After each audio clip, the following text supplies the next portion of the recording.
សួស្តីអ្នកទាំងអស់គ្នាថ្ងៃនេះខ្ញុំនឹងមកសម្ដែងរឿង10ឆ្នាំដែលខ្ញុំស្រឡាញ់អ្នក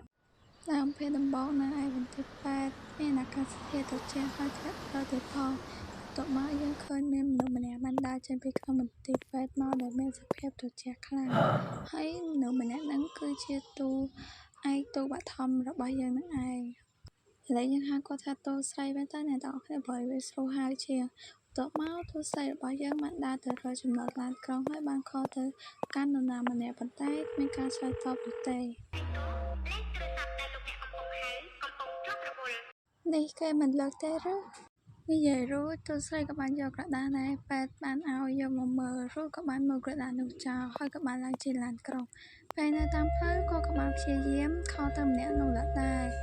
រហូតដល់មានអ្នកលើកនិយាយថាអាឡូទូស្រីស្ដាប់ឮហើយក៏បាននិយាយឆ្លើយតបទៅវិញទាំងកំពុងយំថ្ងៃនេះធ្លាក់ព្រិលហើយវាចូលដល់រដូវរងាហើយបងអ្នកម្ខាងទៀតបានធ្វើកាយវិការឲ្យអ្នកដែលនៅជិតខ្លួនស្ងាត់ហើយបាននិយាយទៅកាន់ទូស្រីថាអូនមានការអីមែនទេបងកំពុងតែរវល់ហើយទូស្រីក៏បានឆ្លើយថា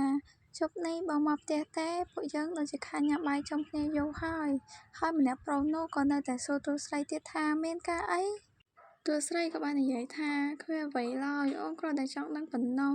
ព្រោះអូនចង់ធ្វើគាវឲ្យបងញ៉ាំដោយសារតែថ្ងៃនេះជាថ្ងៃដែលធ្លាក់ព្រិលអ្នកម្ខាងទៀតក៏បាននិយាយមិនបាច់ទេបងមិនទៅផ្ទះវិញឡើយហើយក៏មិនចាំបាច់ធ្វើគាវខ្លួនឯងដែរចាំបងឲ្យអាសុងទិញឲ្យអូនញ៉ាំ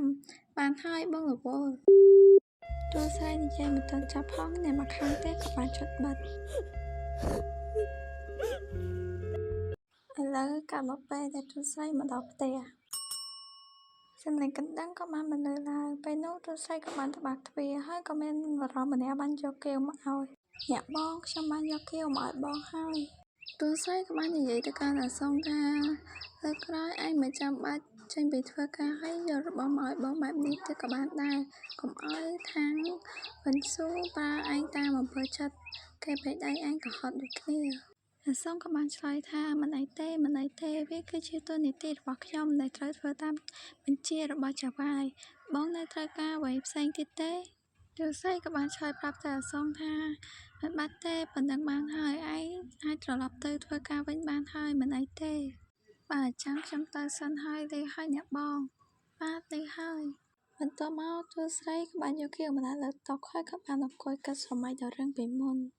ថាងវិនស៊ូហេតុអ្វីក៏បងចាំបាច់យកស្ករគ្រាប់និងកាក់ប្រាក់ចូលក្នុងគាវច្រើនម្ល៉េះវិនស៊ូក៏បាននិយាយថាបងធ្វើបែបនេះក៏ព្រោះតែញ៉ាំគាវលើកណាក៏គាវសំណាងបានទៅលើអូនរហូតបងចាប់មិនដែលបានសូម្បីតែមួយទូស្រីក៏បានញញឹមបន្ទាប់មកគាវក៏បានឆ្អិនពេលនោះទូស្រីក៏បាននិយាយថាគាវឆ្អិនហើយមួយចាននេះជារបស់អូនទេបងហាមដណ្ដើមរបស់អូនញ៉ាំវិនស៊ូបាននិយាយថាបងមិនចាំបាច់ចង់ដណ្ដើមរបស់អូនទេហើយហេតុអីនៅសុកចាំបាច់បែងចែកជាចំណែកផ្សេងគ្នាដែរបងមិនជួយពីអូនសោះវិនស៊ូបានញ៉ាំគាវមួយម៉ាត់ចូលក្នុងមាត់បន្ទាប់មកក៏បានភ្ញាក់ផ្អើលបងញ៉ាំចាំគាវសំណាងហើយពួកគេក៏បានសើចសប្បាយជាមួយគ្នាអង្គុយញញឹមសុកទូស្រីក៏បានហូរឈាមតាមច្រមុះបន្ទាប់មកទូស្រីក៏បានគិតក្នុងចិត្តថាបានចម្លែកចិត្តហើយដែលអូនកើតជំងឺបែបនេះនោះព្រោះអូនបានឲ្យសំណាងល្អរបស់អូនទៅបងអស់ហើយឥឡូវកាត់មកពេលព្រឹកស្អែកទូស្រីបានមកលុបមុខហើយក៏បានរៀបចំខ្លួនស្លៀកពាក់ខោអាវពេលនោះក៏មាននរណាខលមកហើយអ្នកដែលខលមកនោះគឺជាលោកគ្រូពេទ្យទូស្រីក៏បានលើកទូរស័ព្ទហើយលោកគ្រូពេទ្យក៏បាននិយាយប្រាប់ទូស្រីថាហើយជាស៊ូតើលោកសម្រាប់ចិត្តថាព្យាបាលឬនៅបើលោកប្រាប់នៅពេលនេះវាអាចទៅទាន់ពេកបើបានកាន់តែឆាប់កាន់តែប្រសើរសម្រាប់ស្ថានភាពរបស់លោកពេលនេះទូស្រីក៏បានឆ្លើយតបថាអរគុណលោកហើយដែលជួយទឿនប៉ុន្តែខ្ញុំសូមពេលកាត់រឿងយូរបន្តិចទៀតឥឡូវយើងកាត់ដល់ទូស្រីបានដើរទៅរកហាងគាវមួយកន្លែងលោកអម្ចាស់ហាងក៏បាននិយាយថាអាយ៉ាខូចខាតមកញ៉ាំនៅទីនេះយូរណាស់ហើយទូស្រីក៏បាននិយាយទៅកាន់លោកអ៊ំថាក្រោយពីប្តូរផ្ទះហើយខ្ញុំក៏លែងសូវមានអារម្មណ៍ចង់ចេញក្រៅទៀតដែរចឹងហើយទើបមិនសូវបានមកទីនេះនោះពេលដែលអ៊ំស្រីលើកគាវមកឲ្យទូស្រីអ៊ំស្រីក៏បាននិយាយថាក្មួយប្រហែលជាធ្វើការហត់ណាស់ហើយមើលទៅព្រោះថាក្មួយស្គមនឹងស្លេកណាស់ឥឡូវទូស្រីក៏បានញញឹមណាស់អ៊ំស្រីបន្ទាប់មកក៏ងាកមុខមកវិញហើយក៏បានសម្លឹងមើលគាវនៅក្នុងចាន ហើយទោះស្រីក៏បានស្រមៃដល់រឿងពីមុនទៀតហើយញ៉ាំទៅអូនញ៉ាំទៅបងមិនឃ្លានឡើយទោះស្រីបាននិយាយទៅកាន់អ្នករត់តុសុំទោសផងតើខ្ញុំអាចសុំចានគោមមួយទៀតបានទេអូខេបានចាំបន្តិចពេលនោះទោះស្រីក៏បានចាប់ខៀវទៅដាក់ចានមួយទៀតបងញ៉ាំទៅបើមិនប្រឹងញ៉ាំយើងគ្មានកម្លាំងទៅធ្វើការរកលុយបន្តឡើយ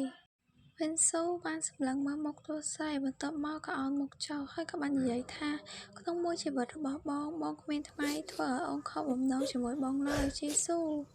បន្ទាប់ពីស្រមៃរួចទោះស្រីក៏បានយកខៀវមកញ៉ាំហើយក៏បានគិតក្នុងចិត្តថាសូម្បីតែខៀវក៏វាមានទំហំតូចជាងមុនដែរវាមិនខុសអីពីស្នេហារបស់យើងឡើយ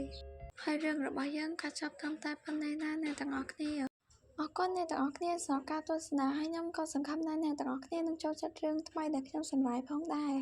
ហើយចាំជួបគ្នានៅវីដេអូក្រោយទៀតណាអ្នកទាំងអស់គ្នាបាយបាយ